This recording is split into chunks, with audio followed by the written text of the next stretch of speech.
Pertanyaan selanjutnya datang dari Bapak Simanjuntak di Medan. Apa maksud dari ayat berikut ini, Pak Pendeta? Wahyu 20 ayat 5 dan 6. Tetapi orang-orang mati yang lain... Sebentar, Stephen. Ya? Sebentar, saya buka juga supaya saya ikut baca. Oke, Pak Pendeta. Atau mungkin... 20 ayat 5 dan 6. Oke, silakan. Oke, Pak Pendeta. Ayat 5 dan 6. Tetapi orang-orang mati yang lain tidak bangkit sebelum berakhir masa yang 1000 tahun itu. Inilah kebangkitan pertama. Berbahagialah dan kuduslah ia yang mendapat bagian dalam kebangkitan pertama itu.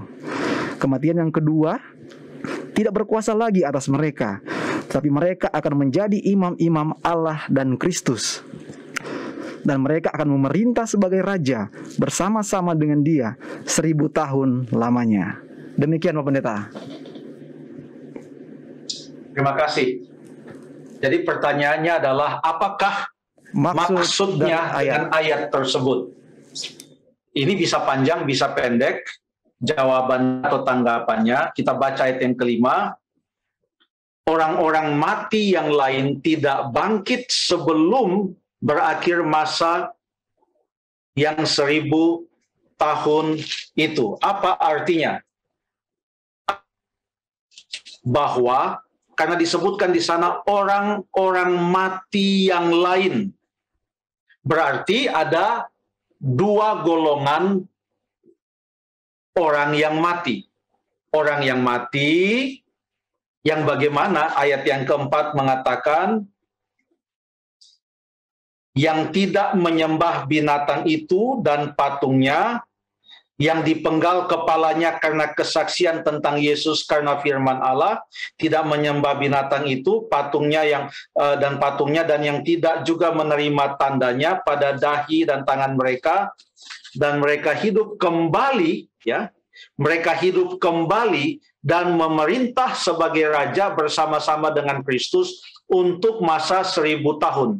Mereka hidup kembali. Jadi ada orang mati, yaitu orang-orang yang mati dalam Tuhan, mati karena kebenaran, mati di dalam iman, mempertahankan kebenaran, yang dalam hidupnya setia, tidak mau menyembah yang lain selain menyembah Allah, tidak mau yang lain selain hukum Allah, lalu mereka meninggal dunia. Pada waktu kedatangan Tuhan Yesus yang kedua kali dikatakan mereka akan hidup kembali, mereka akan bangkit. Inilah kelompok pertama atau kelompok orang-orang mati, kelompok yang pertama, yaitu yang mati di dalam Tuhan. Lalu baru kita masuk di ayat yang kelima yang ditanyakan tadi, yang mengatakan tetapi orang-orang mati yang lain, artinya kelompok yang kedua, orang-orang mati kelompok yang kedua, orang-orang mati yang lain tidak bangkit sebelum berakhir masa yang 1000 tahun itu.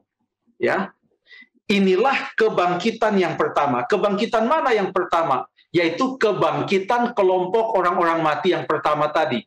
Yaitu orang yang mati di dalam Kristus, yang bangkit sebelum masa 1000 tahun itu, yaitu pada waktu kedatangan Yesus yang kedua kali. Kebangkitan mereka itu disebut kebangkitan yang pertama. Dan orang-orang mati yang lain memiliki ciri-ciri seperti orang-orang mati kelompok yang sebelahnya, yang lain itu atau yang pertama, mereka tidak akan bangkit pada kebangkitan yang pertama itu. Ayat yang ke-6 dikatakan, berbahagia dan kuduslah ia yang mendapat bagian dalam kebangkitan pertama itu.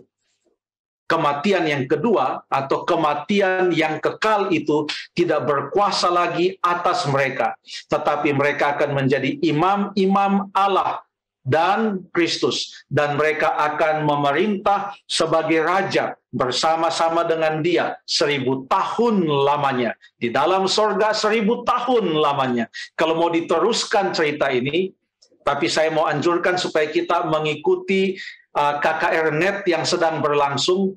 pasti akan ada pelajaran nanti tentang kedatangan Yesus dan tentang masa 1000 tahun di sorga, langit yang baru dan bumi yang baru. Pasti itu akan diterangkan dengan lebih jelas lagi. Tetapi makna dari Wahyu 20 ayat yang kelima dan ayat yang keenam adalah pada waktu kedatangan Tuhan Yesus yang kedua kali, hanyalah mereka yang mati di dalam Kristus yang akan dibangkitkan untuk tujuan diselamatkan dan masuk ke dalam sorga dan hidup 1000 tahun lamanya dalam sorga. Lalu di dalam, supaya membuat tanggapan ini lengkap, nanti di dalam bagian akhir pasal yang ke-20, di akhir 1000 tahun itu, maka orang-orang yang mati di dalam kejahatan dan di dalam penolakan mereka terhadap Tuhan, terhadap Allah, terhadap Yesus Kristus, mereka akan bangkit tapi dibinasakan. Lalu di akhir 1000 tahun itu, dunia ini akan diperbaharui menurut Wahyu pasal yang ke-21, dan Yerusalem yang baru itu akan turun, dan inilah yang akan disebut sebagai langit yang baru dan bumi yang baru, dan umat Allah akan hidup bersama-sama Allah selama-lamanya. Tidak ada lagi sakit, penyakit, maut, air mata, duka cita. Semua yang lalu atau semua yang lama itu telah berlalu karena yang datang. Terima kasih.